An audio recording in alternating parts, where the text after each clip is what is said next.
A very good afternoon to all of you. I welcome our esteemed guest, Advocate Chetan Dhoreji, to deliver his address to our students. Before I request him to start his address, I want to tell you that Law Center 1 has been celebrating its glorious 50th year in this year. So we have been organizing a series of lectures to celebrate this our 50 years. This lecture is also in that series of lectures. So I welcome you, sir, for this purpose and for delivering a lecture. Now, before I request you, I introduce very briefly your accomplishments, and which is very relevant for us also. Advocate Chetan S. Dhore is a practicing advocate at Bombay High Court and various other places, tribunals, etc., including the Supreme Court of India. He has also worked as visiting lectures. That is very important for us. So you have worked as a visiting lecturer at Dr. Ambedkar College, Diksha Bhumi, and G.H. Raisoni School of Law, Nagpur. He has been invited by many institutions to deliver his address on various subjects of law. Now, when we have invited him, we have requested him to deliver on Arbitration Act of the country with a special view of the its analysis, as well as the recent amendments which has been done in 2019. So without wasting time, over to you, Chetanji. Thank you, madam. At the outset, I would like to thank all the organizers for giving me an opportunity to give you students an insight in the Arbitration and Conciliation Act of 1996 with special reference to the amendments which were brought in by the Legislature of India in the year 2016 and 19. Now, good afternoon, students. Before we venture into the business of examining and elaborating the provisions of the Arbitration and Conciliation Act, I would like to give you a brief idea and history about the Arbitration Act. You know what? In ancient India, there was a system of dispute resolution even at the village level. We specifically know this system as panchas and panchayats. Now, what used to happen was, if the order of panchayats were not followed, the members who were defaulting, the panchayats used to exclude them, excommunicate with them, and they were refrained from taking part in social activities and religious activities. But with the incoming of British government, Britishers in India in the year 1600, Britishers brought in the concept of arbitration in the courts which were established for the purposes of dispute resolution within India by the Britishers. Now in 1600, way back as of now, in 1600, the Britishers said that, look, there will be a concept of arbitration for resolution of dispute, but that would only be administered through courts of law. Like as we know today, the arbitration happens outside the courtroom. Arbitration is an extra legal, outside the courtroom system. But in those days, in 1600, when the Britishers brought the concept of arbitration, the power to arbitrate upon a dispute was exclusively with the courts where the suits were filed. Accordingly, with the development, the Britishers brought in two ways of resolving the dispute. That is, they had separate laws for dealing with disputes between Hindu parties, and they had separate laws for dealing with disputes relating to the Muhammadan community. Now, accordingly, what happened? In the year 1859, the British government brought in a new law of procedure called Civil Procedure Code in 1859. And in the Civil Procedure Code itself, they incorporated certain provisions relating to arbitration, and they said, look, whatever will happen in the court of law in the nature of arbitration would be governed by the rules which were incorporated in CPC 1859. But with subsequent development, English Arbitration Act was brought into existence in 1938. And in 1938, the government of India thought that, look, whatever procedure for arbitration we already have, which is established by the Britishers in our country, is not sufficient. And therefore, they tried to bring in a new law of arbitration, and that Arbitration Act was the Arbitration Act of 1940. with this history, the Arbitration Act of 1940 specially dealt with only the concept of dispute resolution by way of arbitration. I may remind you that the law which we are discussing today and we are governed by is essentially different. It is Arbitration and Conciliation Act of 1996. On the contrary, the earlier act which has been replaced by this new law was known as only the Arbitration Act of 1940. So the concept of conciliation was not existing in the year 1940, and there was no concept of conciliation recognized by the legislature. So 1940s Act played a pivotal role till 1995 within the territory of India. However, with the advent of globalization, commercial contracts, commercial markets, financial disputes, financial matters, financial developments in the country as well as globally, it was found that there are certain anomalies and shortcomings in the Act of 1940. And therefore, in the year 1994, beginning from then, you may please keep in mind that the government of India thought it appropriate to absolutely replace the Act of 1940 and to bring in a new law on the concept of arbitration and to include for the first time in law the concept of conciliation. And therefore, in the year 1996, Arbitration and Conciliation Act of 1996 came into existence. The Parliament passed this law, President gave its assent, and accordingly the law was brought into existence. Now, the Act of 1996 till 2014 and 15 was continued with the then existing provisions. Now, let me just give you a brief idea of how the model of Act of 1996 is based. Now, this Act of 1996, before it was enacted, we already had a model law of United Nations Convention on International Trade Law. We specifically call it UNCITRAL or UNCITRAL. Now, this 1985 model law of UNCITRAL was very much of help, great help for the Indian legislature to enact a law on the concept of arbitration and conciliation. And accordingly, whatever is being mentioned, whatever you see in the Act of 1996 is absolutely based on the concept of international trade, which is explained in the UNCITRAL model of law 1985. And accordingly, the provisions are enacted. Before I went into the nitty-gritties of the provisions of the Act of 1996, let me tell you something, that in the years where Supreme Court and the several high courts were, seized with the matters as to whether the 1996 Act can be interpreted. When I call it 1996 Act, I am talking about the recent law on arbitration and conciliation. When I call it 1940 Act, I am essentially talking about the act which was enacted in the year 1940. Now, the question before the High Courts and Supreme Court was whether while interpreting the provisions of Act of 1996, can the courts take help of the provisions of Act of 1940? Because essentially, virtually, the subject was same, that is arbitration.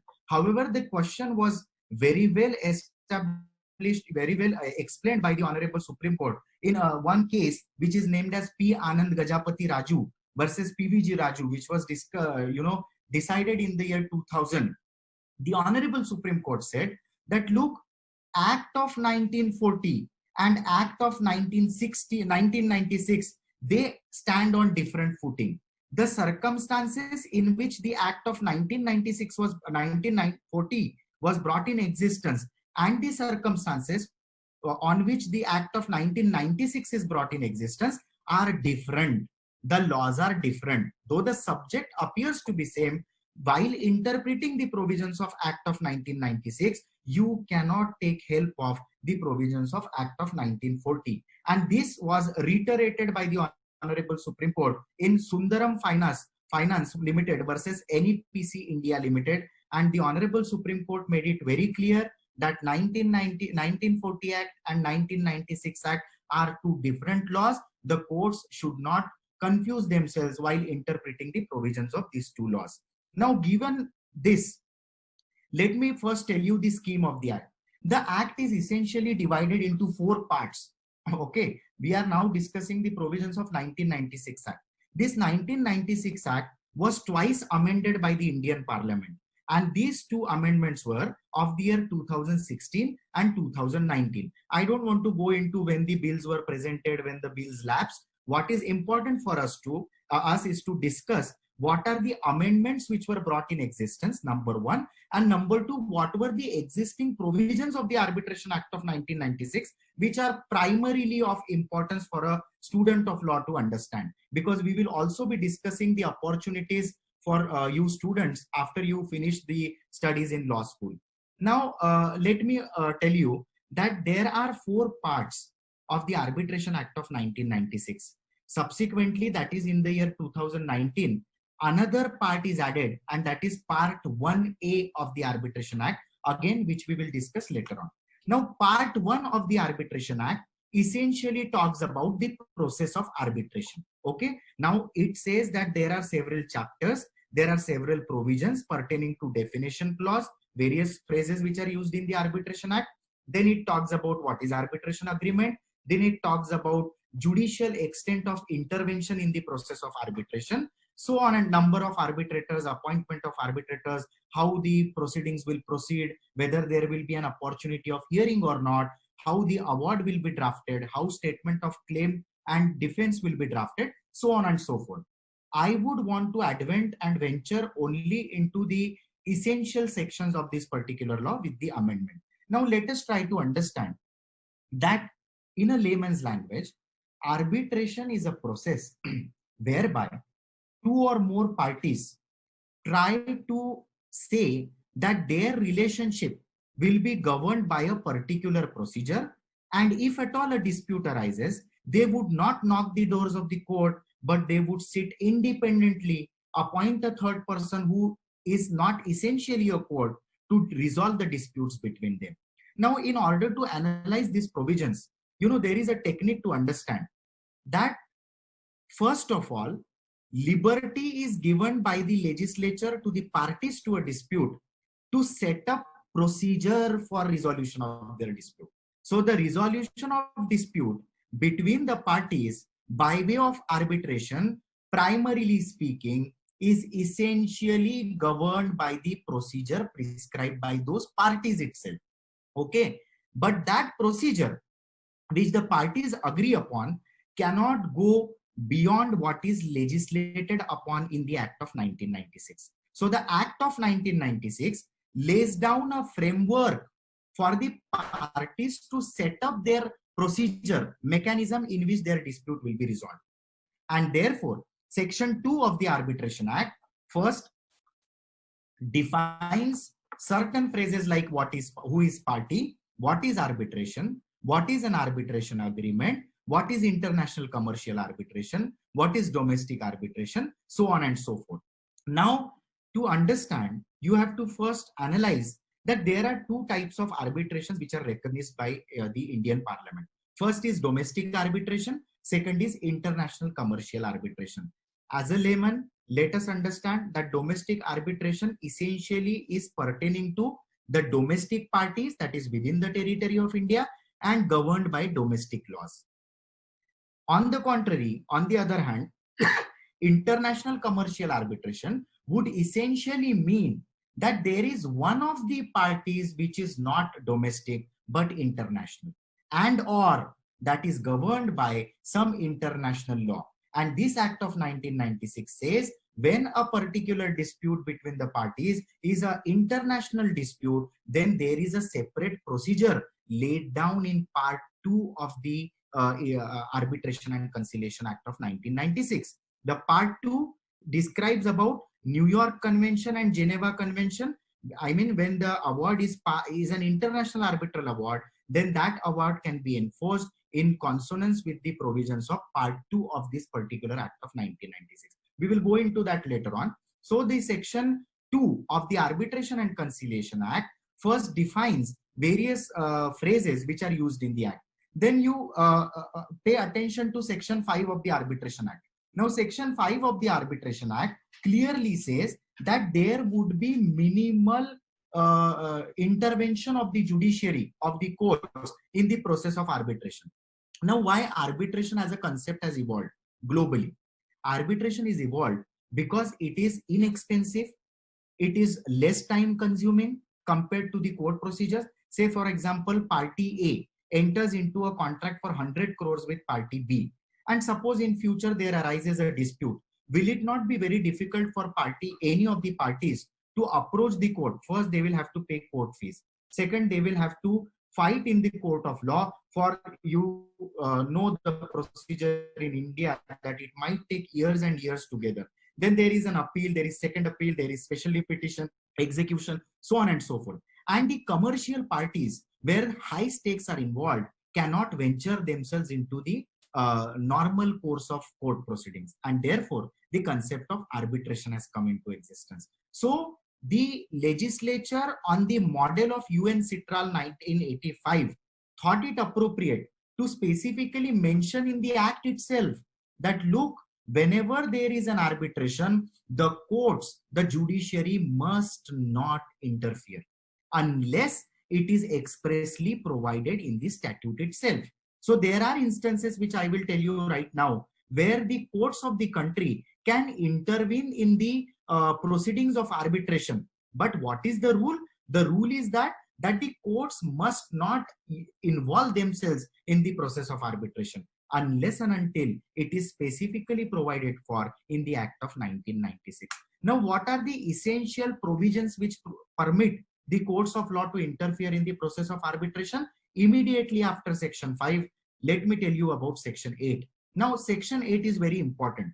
As a student of law of arbitration, you must understand that whenever there arises a dispute before the court of law, suppose party A files a suit for recovery of 10 lakh rupees against party B before a say civil court of Delhi. Okay, now the civil court of Delhi's duty is to first find out whether in the contract of A and B there is an arbitration clause. If there is an arbitration clause, if there is an arbitration agreement, Section 8 after Section 5 essentially says that the court must refer the parties to the arbitration. That is, the court cannot seize itself with the matter, cannot proceed with the suit because there is an arbitration clause. And the court will have to direct the parties, look, you have an arbitration clause which is valid, and please go before the arbitrator and get your disputes resolved. Right? So this is the first stage where the courts come in picture and say that you cannot approach us, you go before the arbitrator.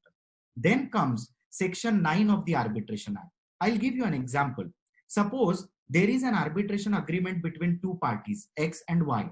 Now, the contract between X and Y is this, that X gives a contract to Y that you construct a building, four-storied building for me, and the cost of the construction and the project would be 10 crore rupees. Now, for this 10 crore, X asks Y to give a bank guarantee. So what is the concept of bank guarantee? That, look, I am doing work for you. You are giving me work, but keep this bank guarantee. Tomorrow, if I do not do your work properly, I am giving an example in layman's language. Tomorrow, if I do not do your work properly, you please keep this as security. This is called as the contract of bank guarantee. Now, before the project is completed, there arises dispute between X and Y. Now, Y wants to go in arbitration, invoke the arbitration clause. Now, what will happen? Y knows that my bank guarantee is with X, and if I initiate a dispute, I invoke the arbitration clause, X might encash my bank guarantee.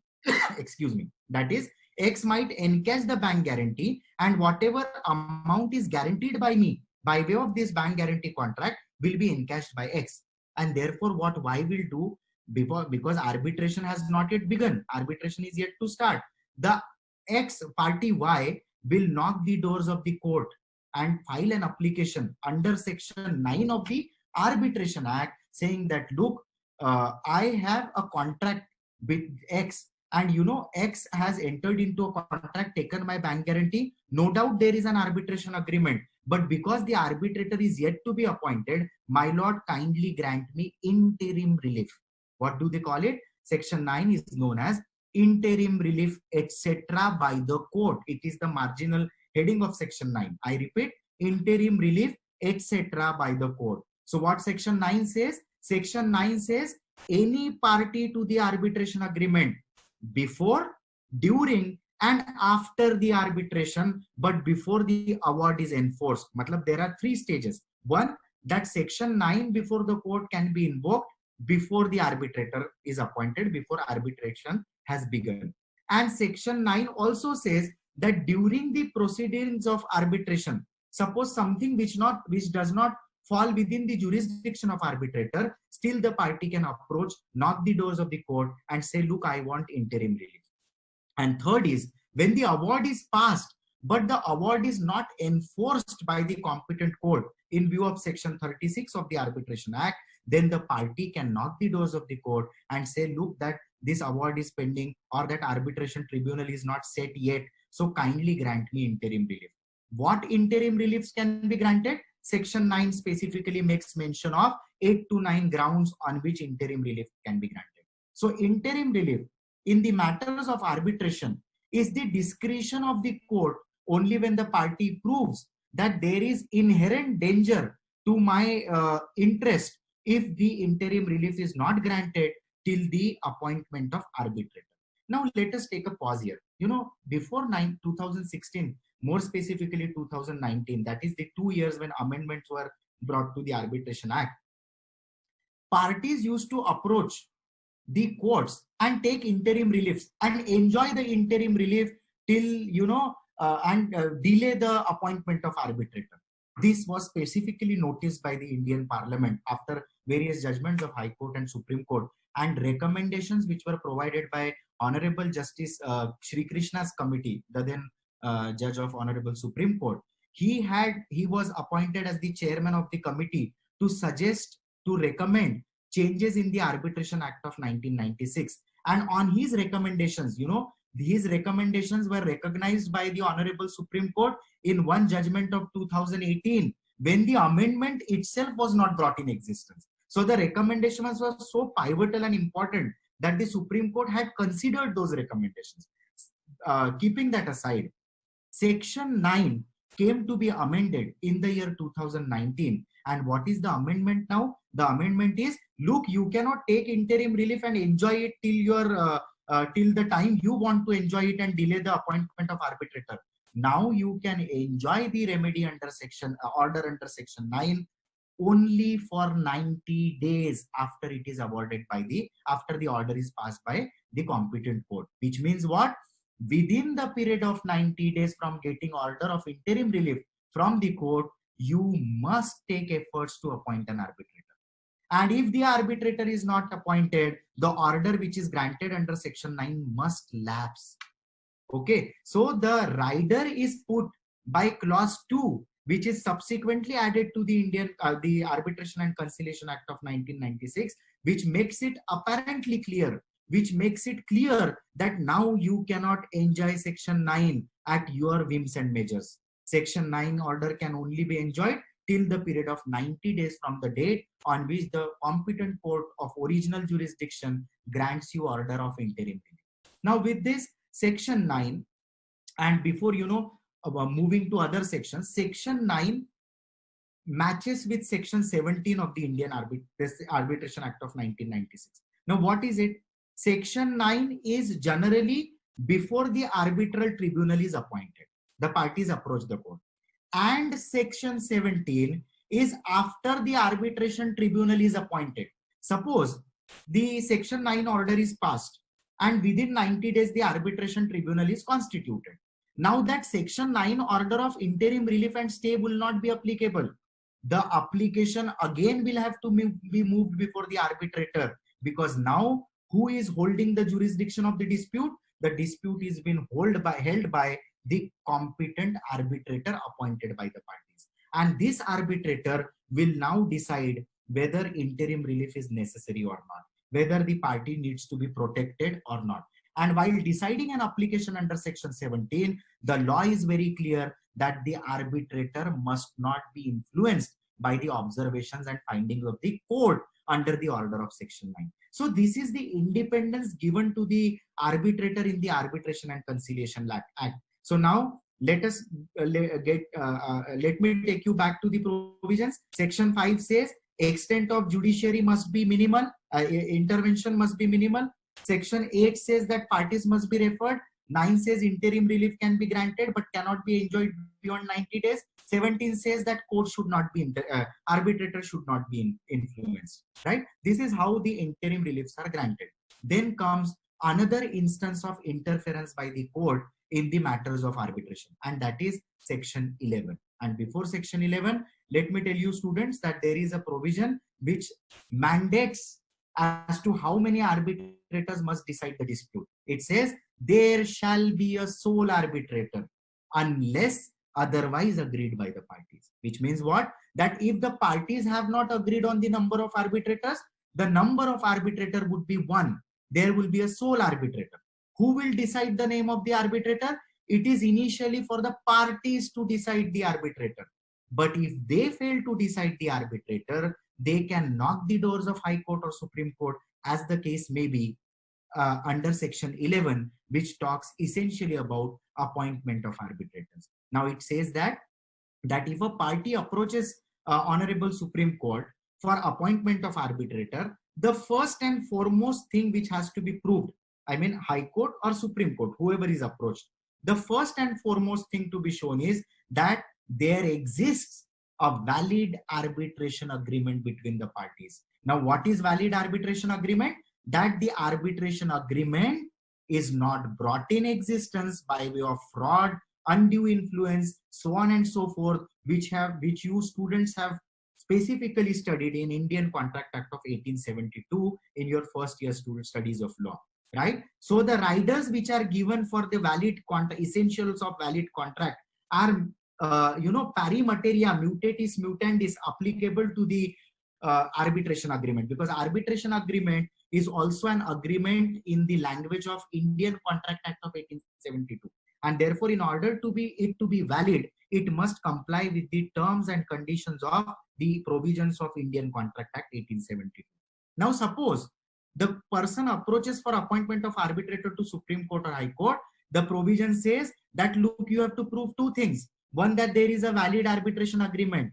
Second, that you had requested the other party to appoint an arbitrator, but the parties, both the parties, could not arrive at one name for the appointment of arbitrator. That is, the appointment of arbitrator between the parties at their level has failed, and therefore now they have approached the court. So what is the duty of the court? 2015 and 19 amendment clearly states the duty of the court is only to see whether there exists a valid arbitration agreement or not. So for example, tomorrow you become a lawyer and I approach you as a client, okay, and I say that, look, Mr. X has not complied with the terms of contract, but there is arbitration clause. What to do? I requested him to appoint Mr. P as an arbitrator, but he's not agreeing. Your suggestion to me would be, let us approach the Honorable High Court seeking appointment of arbitrator under section 11, and you will approach the High Court with my affidavit. Now in the affidavit, what is required for you as a lawyer to do is this: you will only plead about existence of the arbitration agreement, validity of the arbitration agreement, formal contents of the agreement, and how the other party has failed in appointment of arbitrator.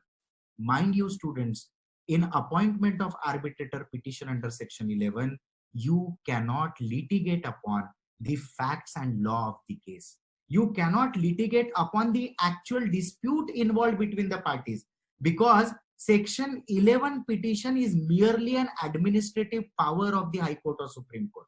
They are not sitting in the judicial power to decide the dispute, but only thing they have to do is to decide whether there is a necessity for appointment of arbitrator or not. So what the amendment of 2016 and 19 makes it clear?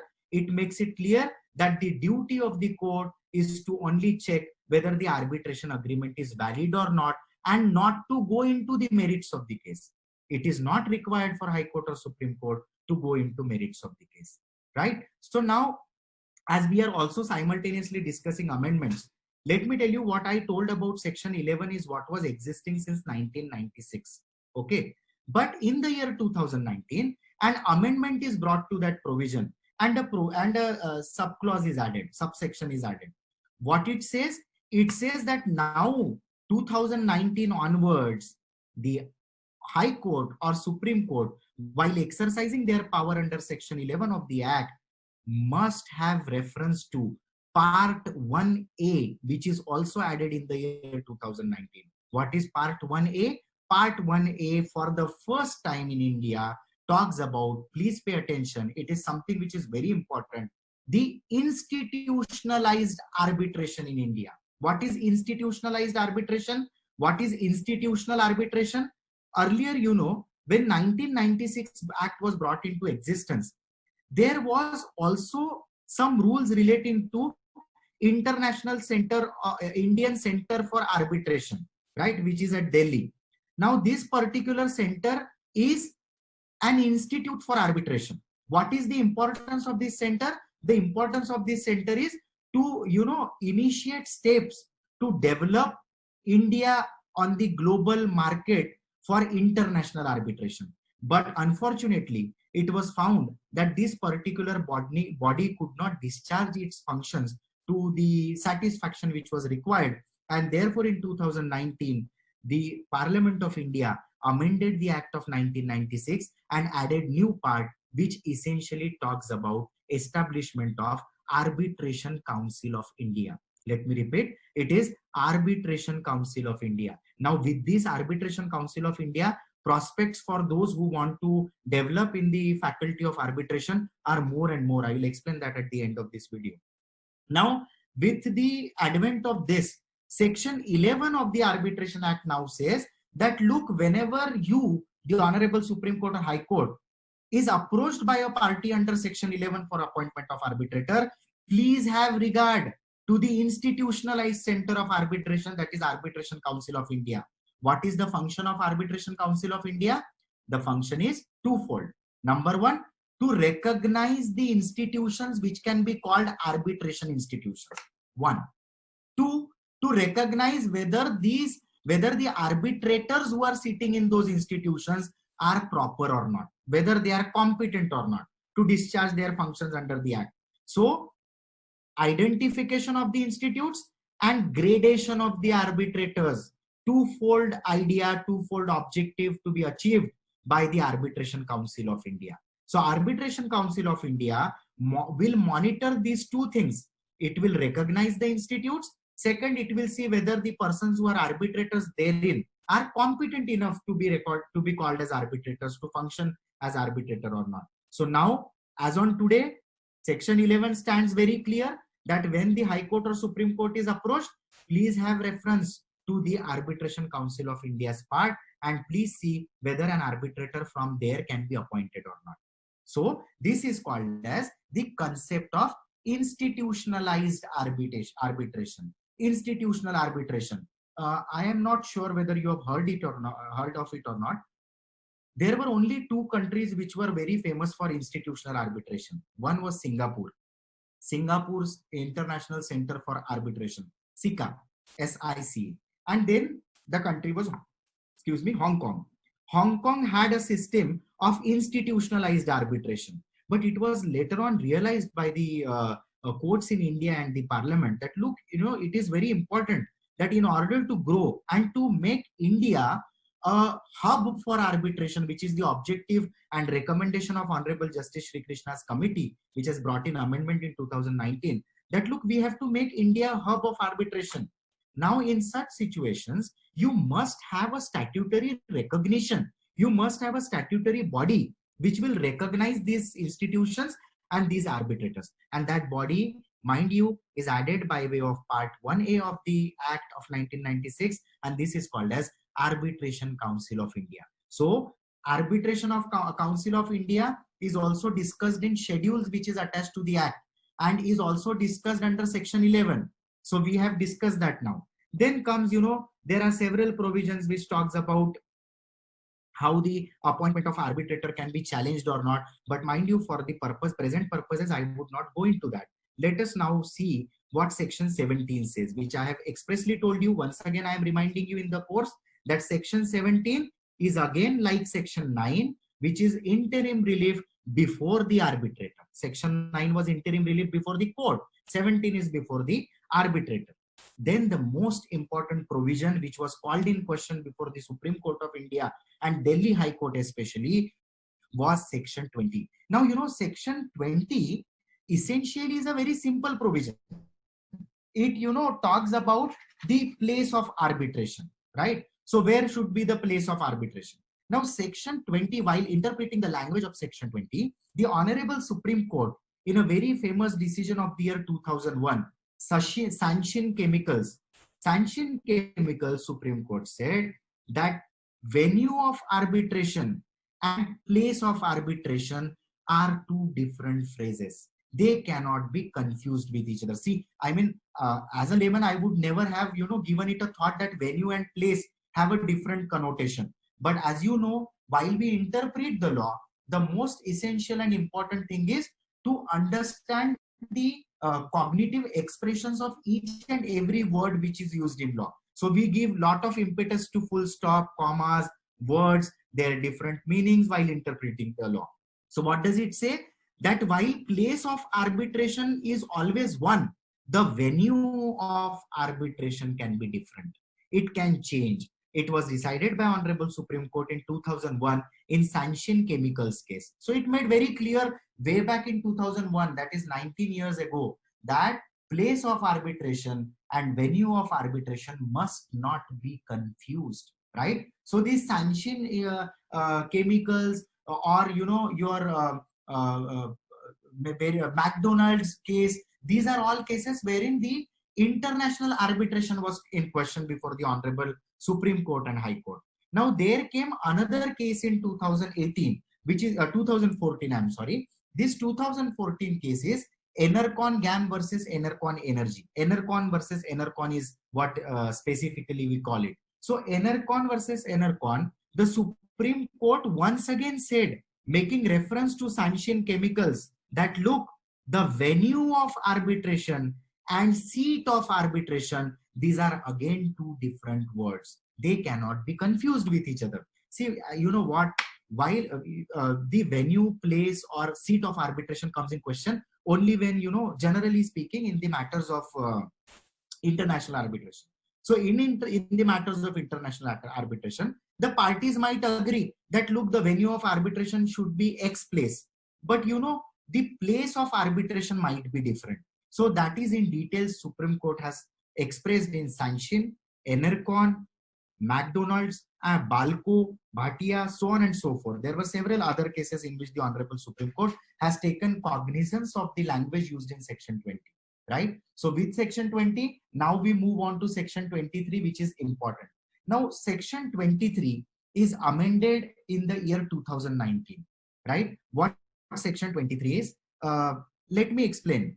So whenever there is no arbitration agreement, and if I want to recover 10 lakh rupees from one person, okay, he is not giving me the money. What do? I file a civil suit for recovery of 10 lakh rupees in accordance with the provisions of Civil Procedure Code and Indian Contract Act. Okay. Now I file a civil suit. What do? When I file a civil suit, I write my pleadings on a piece of paper, support it with affidavit. That bunch is called as plaint. We call it as PLAINT, plaint. Plaint is what I am pleading before you. And plaint is always accompanied with a prayer that, look, I want this from the court. Okay. Now you file a plaint. Summons is issued to the defendant. Defendant appears before the court and he files a reply to your allegations in plaint, which is called as written statement. So what is it? It is a written statement. And you must be aware that for filing of written statement, there is a statutory limit provided under Order 8 of the Civil Procedure Code, which talks about written statement. Okay. So time limits are prescribed in the Civil Procedure Code. Now the plaint which you file before the court in a layman's language is called as statement of claim before the arbitrator, right? What do? What do you write? You write your pleadings, facts of the case, you plead your case, and then you pray for something. That is called as statement of claim. And the defense, the reply, which we call in civil court as a written statement, here we call statement of defense. Okay. So plaint, statement of claim is same as your plaint. and written statement is same as your statement of defense. The point is, as I told you, there is a time limit prescribed under CPC for filing of written statement. But mind you, students, when the Act of 1996 was brought in existence, the time limit for filing of statement of claim and written statement was not provided for. Why it was not probably provided? Because the framers at that time might not have understood or considered, because the advent was that arbitration is essentially to be governed by the procedure agreed upon by the parties themselves, right? So the parties will decide.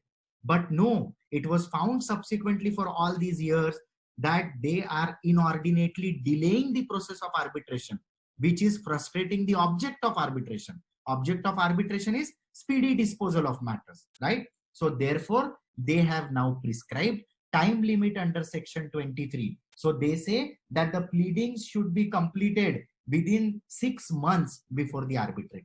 This is added in the year 2019 by the Indian Parliament. And this was added by way of subsection 4 to the section 23 of Act of 1996. What is the amendment? The amendment clearly prescribes time limit of 6 months for completing pleadings. Pleading means plain and written statement, order 6 of Civil Procedure Code. So here pleading would mean statement of claim and statement of defense. Within how many days have you have to complete this?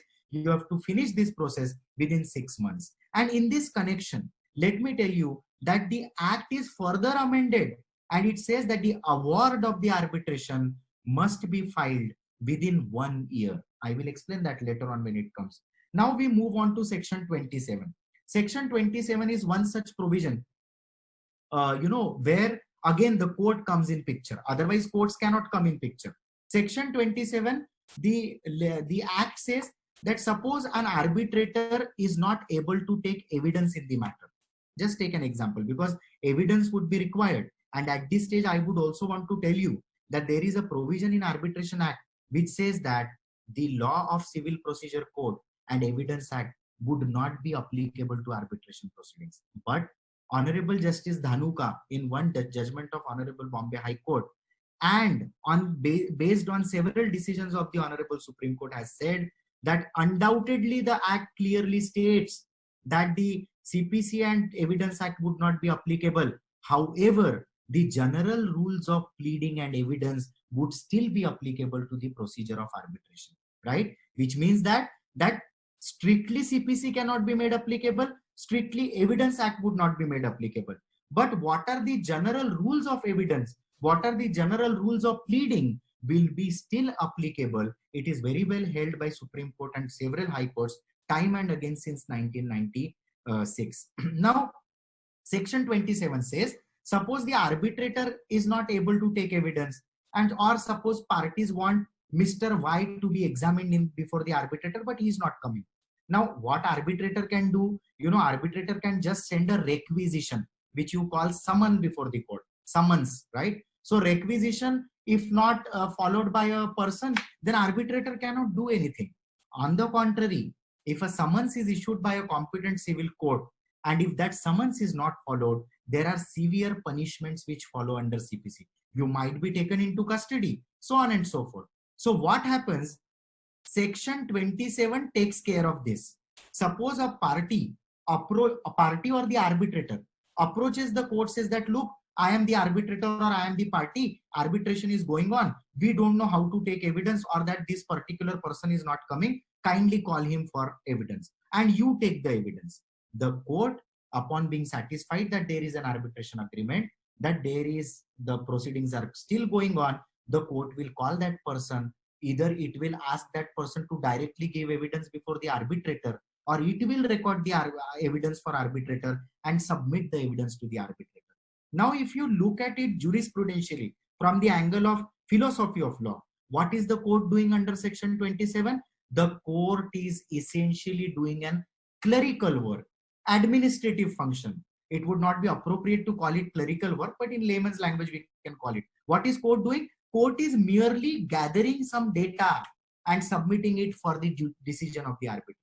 Court is not giving decision on the basis of evidence collected by it. It is submitting it. It is helping the arbitrator with the evidence, and now you have the evidence, you decide what you want. This is section 27 where the court comes in picture. Okay, then as I told you that section 29A is added in the year 2019, which is 2016, which is very important. The 2016 amendment, section 29A, clearly states that the arbitral award has to be passed within 1 year from the date the pleadings are complete. What are pleadings? Filing of statement of claim and statement of defense. Once you file it, the pleadings are complete. Within 1 year, the arbitrator will have to pass a judgment. Here, mind you, the judgment passed by the arbitrator is called as award. We call it AWARD award. It is not a judgment, it is an award. Now, the award of the arbitrator must come within a prescribed statutory period. Earlier, there was no statutory period. On the contrary, Civil Procedure Code, let us examine this vis-a-vis CPC. CPC says after the arguments are closed, the court must pass a judgment within 30 days in open court. Here, there was no time limit in 1996 Act. But now, 2016 amendment makes it clear that after the pleadings are over, pleadings are complete, within the period of as I told you, prescribed period of time, 1 year, the award has to be passed. But there is an exception to it. It says that if it is not possible for the arbitrator to pass an award within a period of 1 year, then parties might extend the period. Can you extend the period in court? No, it is as per law, CPC, because CPC is strictly applicable there. But here, CPC is not strictly applicable. Therefore, what it said, the parties may tell the court, all right, you take 6 more months. So how many months in total? 18 months in total is the time period within which the arbitrator will have to pass an award. Beyond that, the arbitrator's tribunal, the job will be terminated. Okay, so if arbitrator does not pass an award within a period of 18 months, normally it is 12 months, can be extended by 6 months. So 12 plus 6. If it is beyond that, the mandate of arbitrator will be terminated. His job is over. Now the parties might again go to the High Court, and there are several remedies which are available, which we will not go into. Right? So this is how the 1996 Act was found to be short of, and therefore by the recommendations of Justice Sri Krishna's committee, 2016 and 19, the act came to be amended, and these errors were sorted out by the Indian Parliament. Now we move on to section 34. Now the arbitration award is passed. Arbitration award if passed, and suppose one of the parties is not satisfied with the award, what can it do? It can approach the ordinary court of civil jurisdiction, principal court of ordinary civil jurisdiction, to correct the award. Right? Now this calls for a lot of discussion, and we can actually discuss section 34 for 3-4 sessions. But I'll just give you an idea as a student of law. You have to understand the gist of section 34. Section 34 says that marginal heading of the section 34 is application for setting aside award. Kindly pay attention to the words used by the legislature. The legislature uses the word application. It does not call it appeal. It does not call it review or revision. It calls it application for setting aside the award. Award passed by whom? Award passed by the arbitrator. Here I will want to tell you one thing, that the arbitrator's award for the arbitration purposes is final. But if one of the parties is aggrieved, they can knock the doors of under section 34 of the Act of 1996, saying that, look, the award falls short of A, B, C, D grounds which are mentioned in section 34. There are several grounds which are mentioned in section 34. One of the ground is if the arbitration award is not in accordance with public policy of India. Now, what is public policy? That is several times decided by the Supreme Court, right? So if the award is, not in consonance with A, B, C, D, 5 grounds are given. If the award is not proper on the count of any of these grounds, the court can set aside the award. But please pay attention. While doing so under section 34, the court cannot replace its opinion for the opinion of arbitrator, right? Court cannot reappreciate the evidence. What is appreciation of evidence? Evidence is a process of gathering proof, right? Gathering facts. Now, during the process of evidence, both the parties wants to strive upon the mind of the judge or the arbitrator that, look, I am right. This is the evidence. This is the evidence. After the evidence is over, what the judge does, the presiding officer evaluates the evidence, sees on whose favor the evidence is, in whose favor the evidence is, or where the balance of convenience lies, and accordingly give the decision. Here, in appeal, in several appeals, which we call appeals or petitions or whatever, the courts can reappreciate the evidence. Court can see whether the appreciation of evidence done by the lower court is right or wrong. They can reappreciate. But in case of Section 34 Arbitration Act, there is a minimal intervention by court. If I may remind you of Section 5, the thread of Section 5, excuse me, is still continued. Section 34 has not forgotten that Section 5 exists, and it says that only on the grounds mentioned in this provision, the award can be set aside, right? So the law is clear. By way of amendment, now 2016, subsection 2A is added, and it says that in addition to the grounds mentioned in Section 34, if at all there appears patent illegality appearing on the face of arbitration award, then the arbitration award can be set aside. To give you an example, arbitration award can be set aside if it is against public policy of India, if it is against any law in existence in force within the territory of India, and the additional ground is there is patent illegality on the face of the award. But while setting aside the award, the court cannot reappreciate the evidence. Court cannot say that arbitrator should have considered the evidence in a particular manner. It cannot do that. It will only examine the award on the touchstone of the grounds which are mentioned only under Section 34 of the Act. And Section 34 is amended in 2016. A new subsection is added which says that in addition to the above grounds, what is the new ground?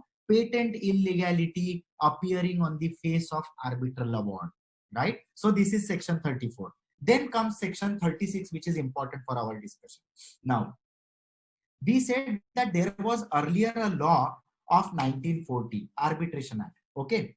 Now, what was the most important fallacy in that law? The most important fault and fallacy in that law was there was no procedure for execution of award. Let me tell you something about CPC.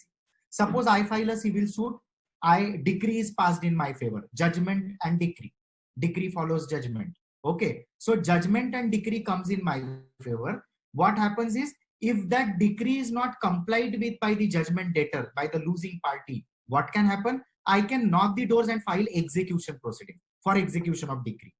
If the decree is not executed, then that person can be sent to civil prison, and there are remedies available if the decree is not satisfied. His properties can be sold off, so on and so forth. But there was no provision for execution of arbitration award in the 1940 Act, and therefore essentially in the year 1996, Act of Arbitration and Conciliation specifically mandates a provision for execution of arbitration award. What is that provision? That is Section 36 of the Arbitration Act. 36 of the Arbitration Act says that the award of the arbitrator can be enforced as if it were a decree of a civil court. So the award of arbitrator is given a status of decree of the civil court. So the award will be executed as if it is a decree which is passed by the court. Such is the status, such is the impetus, such is the importance given to the award of the arbitrator, which conspicuously was not available in the previous Act of 1940. And therefore, arbitration has become more important, most important rather, because now parties can, easily take the help of arbitration because the award is enforceable as if it is passed by the court. Okay. So Section 36 says that the award of the arbitrator can be executed as if it is a decree of the court. Nothing more to discuss in this. You just have to prove that this is an award of the arbitrator and it is not set aside in appeal or so on and so forth. Then the court will enforce. Then the most important provision is Section 37 of the Arbitration Act. Section 37 of the Arbitration Act talks about appeals. For the first time, mind you, the word appeal is used in the arbitration scheme of 1996. Now what it says that an appeal shall lie from ABCD orders under this act. Let me repeat. An appeal shall lie from ABCD orders under this act to the court to which is from the original decree. Let me explain in layman's language. So if an order is passed by Sessions Court, let me take a civil example. If an order is passed by City Civil Court of Mumbai, a decree is passed, then the order of City Civil Court of Mumbai, decree rather, is appealable before the High Court. Okay, the appeal lies before the High Court of Mumbai, right? So High Court of Mumbai can entertain the appeal. So in the same manner, the section Arbitration Act 1996 section 37 says the appeal against ABCD will lie as if to the court to which the appeal lies in CPC. Appeal lies from the decree, right? So in Delhi, if the appeal from a decree lies to the principal seat of the Delhi High Court, then arbitration award ABCD under section 37 appeal will lie before that court. Let us take example of Nagpur, which is the appellate seat of Bombay High Court. Now, if the principal district judge of Bombay High Court passes a decree, right, it is appealable before High Court. So the orders A, B, C, D passed by principal district judge, those will be appealable before the High Court of Nagpur. So they are taking help of the system which is established under the Civil Procedure Code of 1908, which is still applicable, right, with several amendments time and again. My point under section 37 to tell you is this, that an appeal is available, but appeal is available only against orders which are mentioned in section 37. To give you an example, any order passed under section 9, if I may remind you, the interim relief can be appealed against in view of the provisions of 37. Any order passed under section 34 of the act which we discussed a few moments back, that is application for setting aside of an arbitration award, that can be challenged before the court. This is section 37. And let me tell you that this is your first appeal, okay? Because what you had filed before under section 34 was not an appeal. It was an application. It was just an objection to the award. And what you are doing under section 37 is an appeal for the first time. And that appeal is only a first appeal. And let me tell you very clearly and honestly, unlike other laws, the section 37 makes it clear that there shall lie no second appeal against the order passed under 37, right? So there is no second appeal available. In the matters of civil disputes, you have second appeal, right? Then first appeal, second appeal, like you have a civil suit, first appeal, second appeal, and then civil appeal before the Supreme Court. Second appeal is essentially before High Court. But in the matters of arbitration, award of arbitrator, section 34 before the court is not an appeal, it is an application. 37 before the appellate court is an appeal. You stop there. If you are aggrieved by the order of the appeal, that is the first appeal under 37. Mind you, you can only knock the doors of Supreme Court under Article 136 of Constitution, that is special leave petition. There is absolutely no second appeal. Now, what must be the jurisprudential logic behind this? The philosophy of law behind this is that, look, already I want easy disposal of my matter. Already I want to avoid the time which I otherwise consume in the court of law in normal civil proceedings. So adding one more appeal to it might kill few more years of my important contractual obligation, contractual rights, and therefore the second appeal is not specifically provided. Award, objection, that is application 34, 37 appeal, then you go before the Supreme Court. That is under Article 136 by way of special leave petition. This is how the setup of Arbitration Act under part 1 of the act is done. With amendments, we have discussed that. Then I told you that there is new part added to the Arbitration Act, and that is part 1A. We discussed it when we were discussing section 11. We said that Arbitration Council of India is established, and what is the function? It has got two-folded function. One, to recognize the institutions of arbitration, and two, to grade the arbitrators whether they are competent or not. Okay, and with this we have another part of arbitration, that is part 3, which talks about the what you call it, the conciliation part, right? It talks about conciliation as in part 1, part 2. Sorry, I forgot to explain part 2. Part 1 is arbitration. Part 1A is Arbitration Council of India. Part 2 is enforcement of foreign awards. Now, this is something where, you know, most of the times I have seen students getting confused. See, with 1996 Act of Arbitration and Conciliation, we have essentially recognized in our system something called as international commercial arbitration, right? By the word itself, you know that international would essentially mean that one of the parties is not India. Okay, so we want to, you know, bring in the idea of international arbitration into our law, and therefore for enforcement of the awards which are passed outside India, can those awards, can those judgments, as we call it, be recognized in India? So the Arbitration Act of 1996 makes it clear.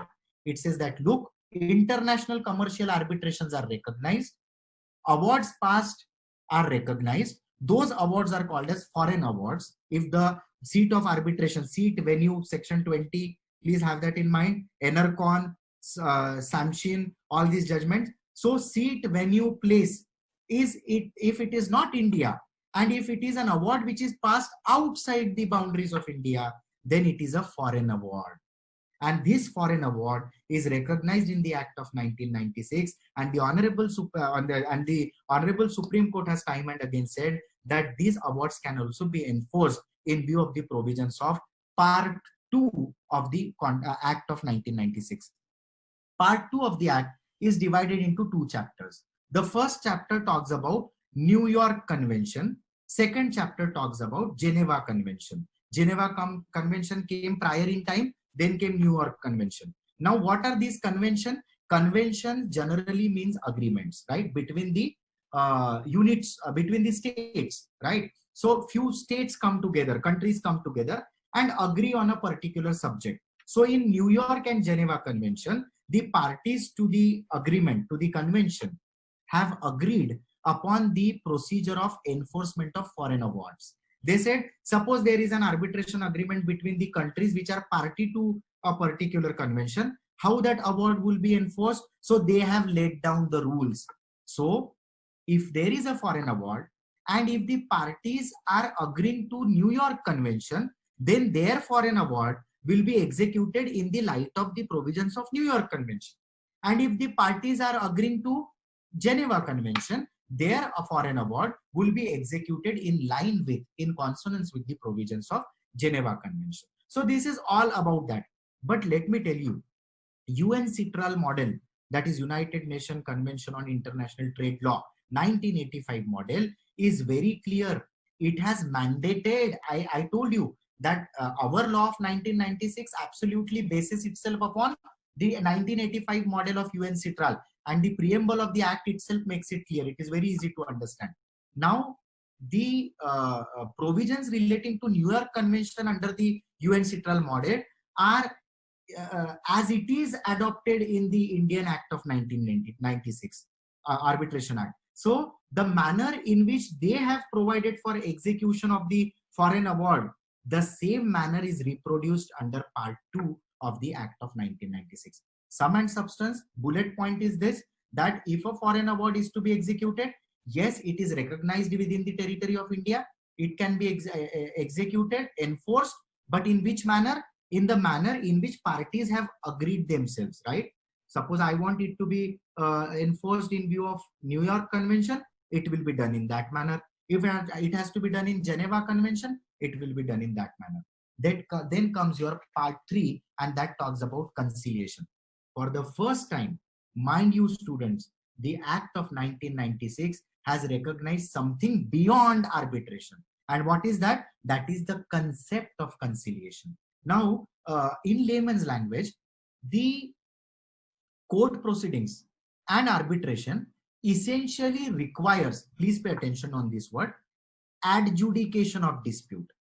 Adjudication grammatically connotes that there is a dispute raised by one person and that is opposed by another person, and they fight before the court on the basis of some evidence, documents, oral evidence, whatever.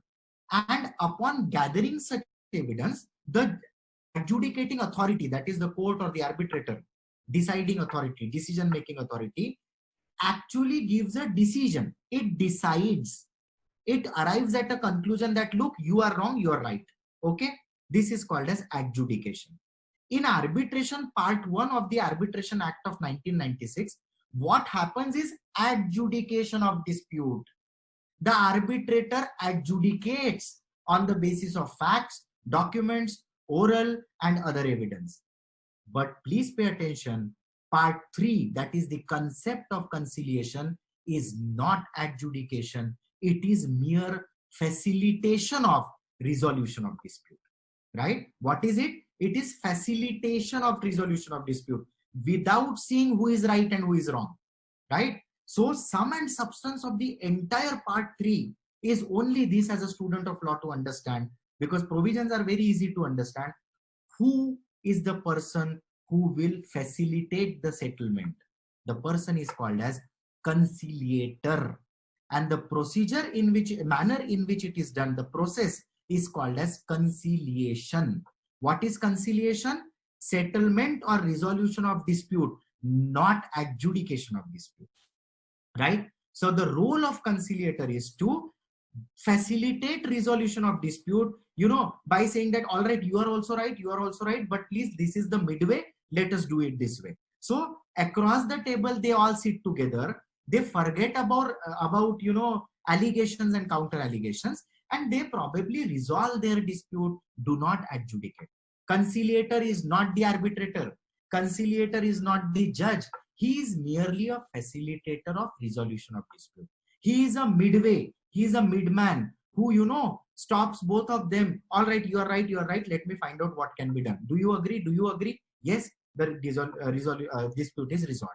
There is no adjudication as in the manner of arbitration or court proceedings. So part 3 essentially deals with conciliation.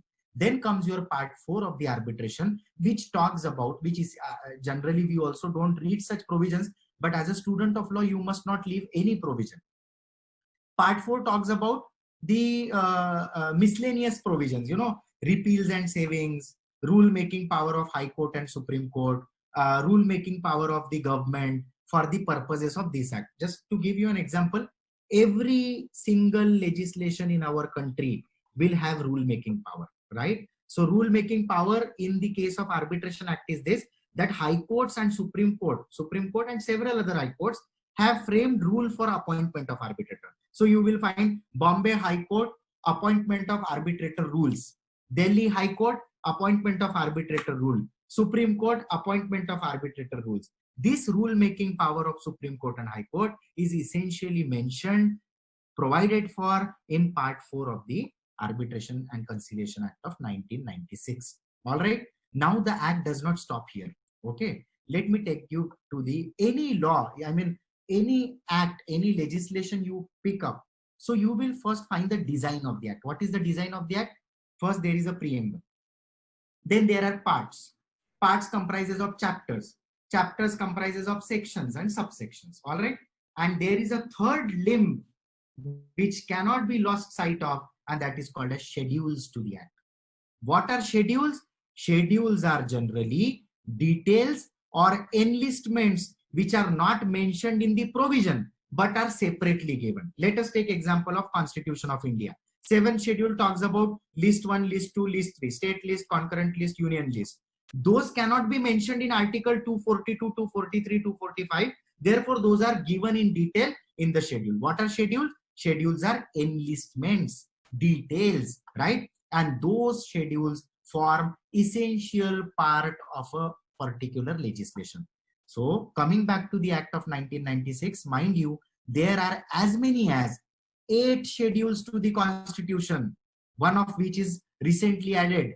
And these 8 schedules give details about several concepts of arbitration. But again, I would want you to only understand 2 schedules which are recently amended or added. The 4th schedule. The 4th schedule talks about the fees of arbitrator. Now you tell me, do you have a provision in CPC as to how much salary would be paid to a judge? No. Likewise, but see, arbitration is a unique law. You know, we have to compete globally. We have to recognize international commercial arbitration. So we are making everything clear in the statute itself.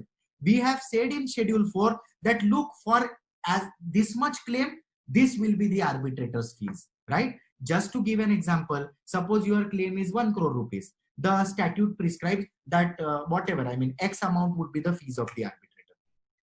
Earlier, I do not want to quote the name of the judge, but I am discussing with students. Let me tell you that I had an opportunity to have dinner with a esteemed judge of the then judge of Honorable Supreme Court of India.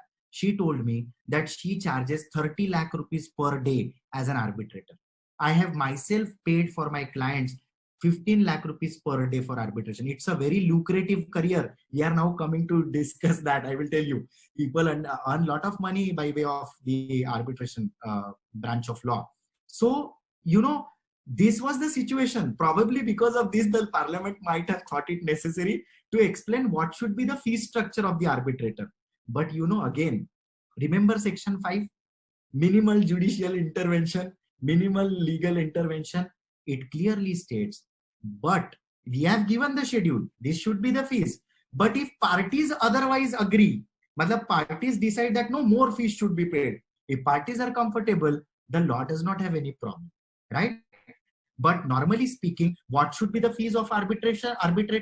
It is on the basis of the 4th schedule, which uses the logic of what is the claim amount and what should be the fees for the claim. All right, this is one schedule. Please keep in mind, this was added in 2016.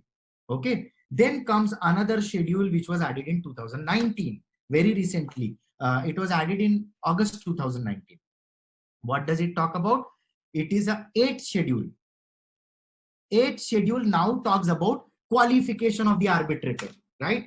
Earlier there was no such qualification. Now the law prescribes it. Earlier, any Tom, Dick and Harry agreed upon by the parties would become an arbitrator. Now it is not like that. Not any Tom, Dick and Harry can be an arbitrator. Arbitrator must have A, B, C, D qualifications. Those qualifications are essentially mentioned in the 8th schedule, which is lastly added to the Act of 1996 in August 2019. What does it do? It prescribes the qualification for you to become an arbitrator, right? So to give you an example, a practicing advocate can become an arbitrator with 10 years of practice minimum. Retired judge of High Court or Supreme Court can become an arbitrator. A registered member of Indian Institute of Chartered Accountants, if I'm not right, I don't know whether I'm giving proper name or not. A competent member of your ICSI, that is Company Secretaries Institution, can become a person to be nominated as arbitrator. So point I'm trying to tell you is that the parliament has made it clear that no, any Tom, Dick and Harry cannot be an arbitrator. These persons who are named here with these qualifications can only become an arbitrator. With this, I think that I have discussed everything which is quite relevant for the purposes of a student of law to understand what Arbitration and Conciliation Act, don't call it Arbitration Act, Arbitration and Conciliation Act is all about.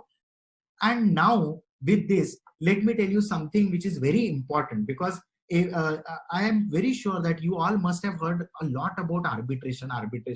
Many of the lawyers on Saturday and Sunday are now busy in arbitration, right? And most of the students must have heard that the arbitrations are held in 5-star hotels, internationally in Singapore, Dubai, so on and so forth.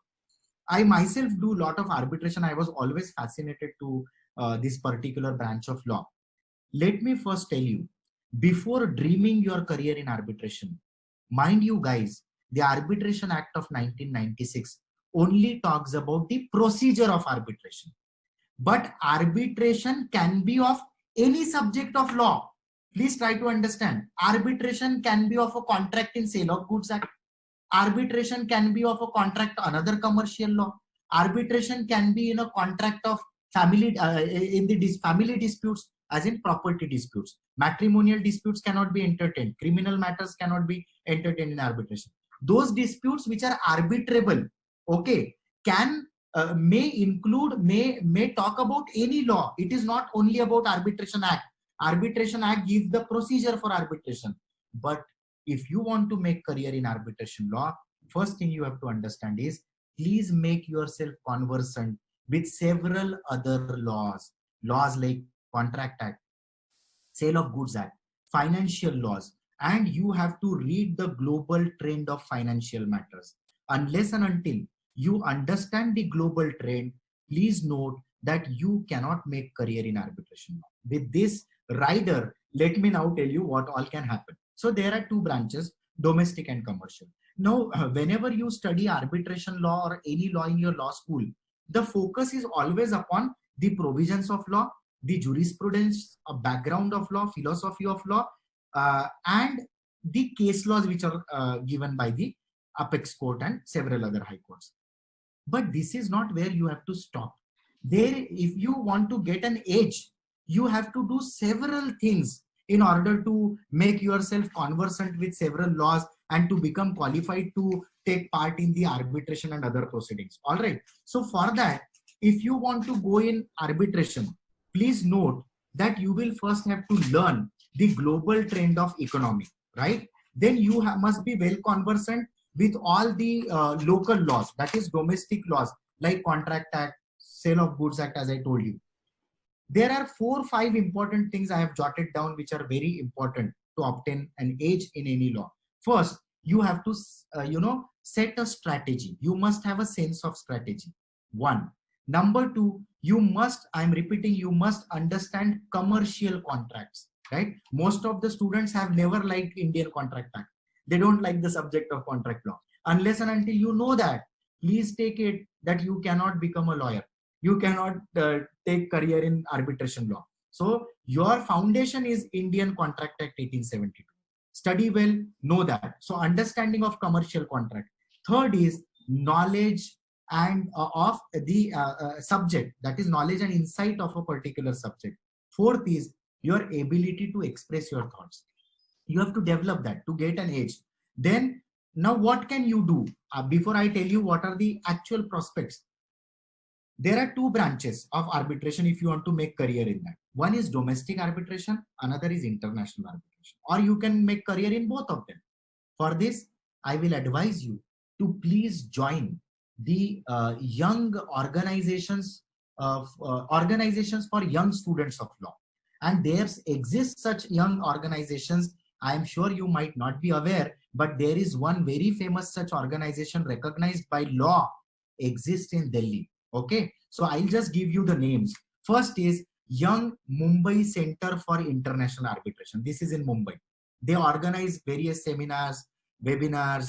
You can take part, present paper, study circle is there. You can take part. Second is, if you want to go into international arbitration, please join Singapore International Arbitration Center.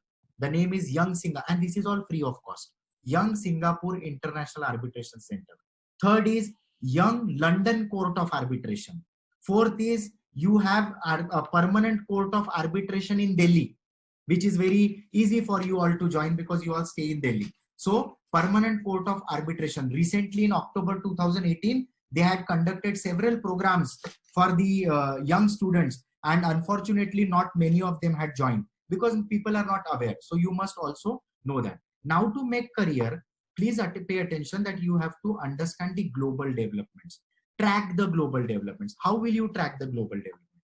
Arbitration as a special branch of law is developing only in 3 subjects, 3 areas. One is 3 industries we call it. One is construction, right? Second is financial matters, and third is energy. Now you will have to understand what are the laws pertaining to these 3 areas in domestic and international arena. Okay, and you will have to study those laws: construction, financial matters, To give you an example, recently a law has come to India, Insolvency and Bankruptcy Code, which is called IBC Code. Please pay attention to that. Read that law because it is also based on international systems, right? So you will have to learn that. I'm just giving you an example.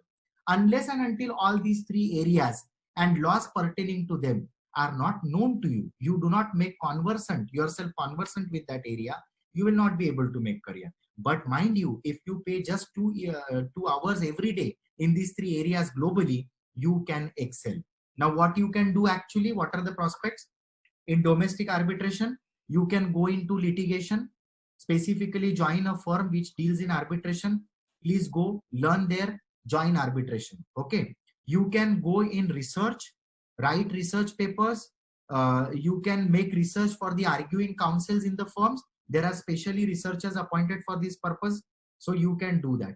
Third is, because construction, financial matters, and as I told you, energy, these three sectors need arbitration. Any industry related to these three sectors, say example, banks, non-banking financial institutions, government offices, all these require law graduates who are conversant with arbitration law and global trend. You can join government service, or under a contract, you can join a service in these three sectors. Then coming back to, and you can become a trained arbitrator. You can also become an arbitrator, for which several courses are provided in the institutions which I have named. There is another institution in Kochi, Kerala, which you can join, which is specifically for the purposes of arbitration. Then in international arbitration, you can become an international arbitration lawyer, right? We are proud to say that lawyers from our country, just like Advocate Harish Salve, Senior Advocate Harish Salve, they all do all these international commercial arbitrations, and they are the excellent brains in the field of arbitration, international arbitration. So you can become one, you can become an international arbitration lawyer, and accordingly, for these purposes, you can also join the dispute resolution firms which, you know, take part in the process of arbitration. And as I told you that there was an amendment, Arbitration Council of India needs you. If you are well conversant with these provisions of the Act, you are well conversant with the global trend, you are well conversant with the facets of arbitration law, you can easily be attached. You can take help of Arbitration Council of India. There are several posts which are prescribed under Part 1A, which you can apply for. Sum and substance is, there is only one way to reach the pinnacle, and that is to work hard, to take efforts, to understand the law, to understand the philosophy of law, object of law, and to see what is the global trend. I must tell you, as you all know, that arbitration is going to be a celebrated branch of law. It is even today, and all over the world it is going to be that. And for our benefit as Indians, let me tell you that India is going to be a global hub for arbitration. This is not my statement. This is what is evaluated. This is what other countries say. And there are several state centers for arbitration which are being opened now. And all these Arbitration Council of India duties are primarily headed towards that purpose. So I would thank all of you for being patient listeners, giving me an opportunity. I thank Madam Sarabjit Kaur, Madam Alok Sharma for giving me an opportunity, and all organizers and students for the best time I could spend with all of you. Thank you very much. Thank you, Chetan. And I must say that the lecture is so comprehensive, and everybody paid so much attention that there is no question at all. I did not find any question here. And you see, I am taking this subject, but I am taking this subject for not very long. So, some doubts you have cleared a lot also in our mind, because we do not take part 2, etc. We only confine to part 1. So part 2, in one sentence, you have so beautifully explained that is clear. Another point that which you have explained very beautifully. That is the difference between seat, venue, and place. Because generally, the student becomes confused, because Yes. seat is very different as far as venue is concerned. Venue can be anywhere where you are meeting, and seat is the applicability of the law to that particular arbitration. Right. So that is a very catchy area, and you have given so many cases. And I must say that from the very beginning, from preamble to the schedule, you have covered everything so beautifully, so comprehensively. Then there is no question in the question box. Generally, students ask so many questions. So I must say that it is one of the best lectures which I have attended on arbitration, and I hope that the doubts of the students have been clarified, and also you have clearly you have mentioned the provisions and also the career prospects, which I did not expect much, because I requested you to emphasize mainly on the law. So you have very beautifully you have explained the law, and side by side the careers prospect from the practical aspect, right? Yes. Because you mentioned how, because they have to master the contract act, they have to master the commercial law, they have to confine to the areas where construction is there, energy level. So these areas and these laws, and as you have mentioned in insolvency, I have requested another advocate, and he will come on Friday to discuss the insolvency bankruptcy act. That is also very important. So basically, you have told the student that how they should prepare. This is only a procedural law. Arbitration is a procedural law. But in order to excel in the field of arbitration, they have to master the other laws in which they have to arbitrate. That is wonderful thing which you have mentioned. And I am very happy that students must be getting so much benefit from it, Chetan. And I must thank Advocate Ankita Rathi, who has suggested your name to me. That is why we could approach to you. I am very thankful to Ankita ji. Please, thank you very much. She was attendee also here. And on behalf of, also, we have a question now. We have a question. Students, you can ask questions, please. So Chetan Goyal has asked a question. Sir, can you suggest what laws are relevant for construction and energy fields? See, Chetan, there are several laws. Just for example, any commercial or energy contract would primarily be on the basis of Indian contract. One. Second, there are non-disclosure agreements between the parties. Two. Third, there are energy laws. Now, suppose energy is a very wide concept. Take example of coal. Now, for coal, you will have to learn you will have to understand the coal agreement, right? The agreement between the government and the Coal India Limited.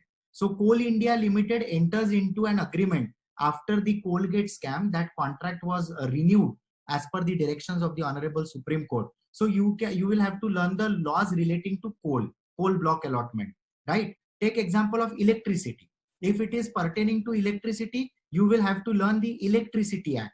As I told you, see, as madam also said, there are several laws you have to understand.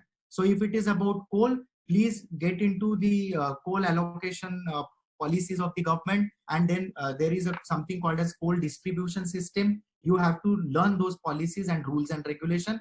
If it is about mines and minerals, then you will have to learn Mines and Minerals Act. So it altogether, depends upon what kind of contract it is, what area of energy it is. Take example of construction. Again, there are local laws of construction in the states. If we are talking about domestic arena. So in domestic area, you will have, say for example, Maharashtra, we have Maharashtra regulatory authorities, Maharera. There are regulatory authorities, Land Acquisition Act. All these you will have to learn. So absolutely, Chetan, it depends upon what area of contract it is. And accordingly, whatever applicable laws are there, you have to do that. You have to read that. Any other question? Okay, Chetan, I also want to ask one question. There is one doubt, because I have been attending many lectures on arbitration nowadays, sitting in the lockdown period. Yes. So I have attended a lecture given by the Justice Delhi High Court, Justice Jyoti Singh, and she has mentioned that regarding the Schedule 8, there is a confusion whether it has been notified or not. So my question will be that whether the act has the Schedule 8, that is, which talks about the qualification of the arbitrator, whether it has been notified or not. Because even if the parliament passes the law and the president even signs, give the assent by signing it, it is not in operation until and unless it has been notified in the official gazette. So Yes. my question will be that, please. Your question is very apt, madam. Even I tried to find it out.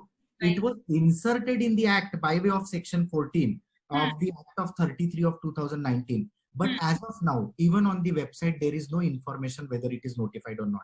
I am really sorry that I could not update you on that, but I am certainly going to. I have asked this question to many people who are discussing about the arbitration, but there is a confusion. So, Madam Justice has said that even I don't know whether it has been notified or not. However, it has become a part of that. Yeah, in fact, I tried to find out, but the data is not available. Okay, so people now asking a question. Another question is from a colleague of mine, Ms. Taria Malik. She says, sir, where would you place foreign arbitrators in light of 2019 amendment? The ACI will not recognize them in the light of requirements of 8th schedule. Can they still practice in India?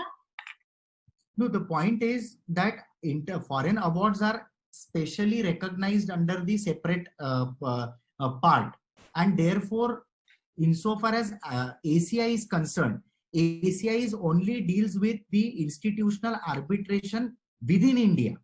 So her question is very right. And as of now, just because it is added recently, we don't have any precedent to comment upon that. But madam, the question is very valid. And in my opinion, the foreign awards cannot be looked at it from the purview, from the point of view of the part 1A, that is Arbitration Council of India, because you know it has not clearly mentioned whether it will recognize foreign awards or not.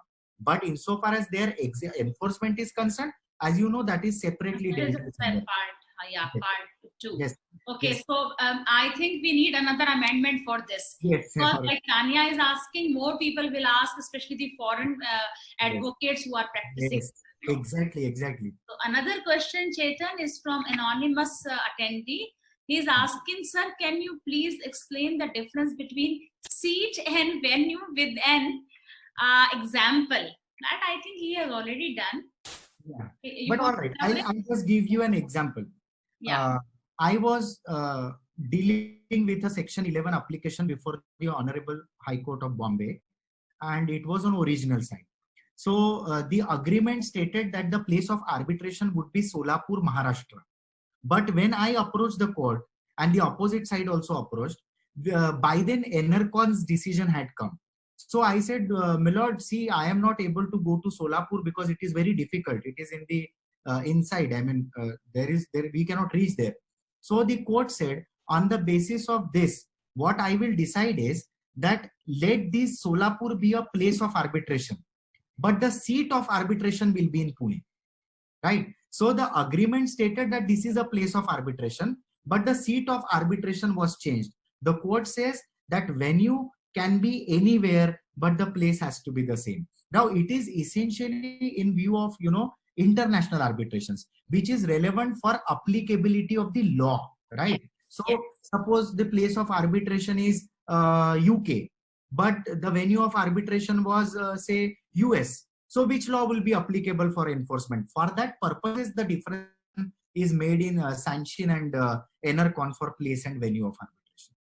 Yes, for the sake of clarity, I must say that the law of that place will be applicable where you have fixed the place or seat of the arbitration. Venue is where they are meeting. Suppose we have gone for a conference in New York, and okay, I'm also going, other parties also going, let's have some discussion, some meeting there in New York. New York will be a venue.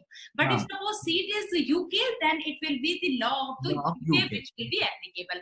So that is the question. And kindly go through the cases which is mentioned by Chetan, because those cases are also very important, because you must understand the clear difference between the venue and seat. So venue can be anywhere. Now we are sitting, I am sitting in my place in Delhi, Chetan is sitting in Nagpur. So these are the the venues, but which law will be applicable, it is not that important in domestic arbitration. Yes. Because in domestic we have common law in India, and except the provisions which are some local laws are applicable, like he has mentioned regarding the construction laws.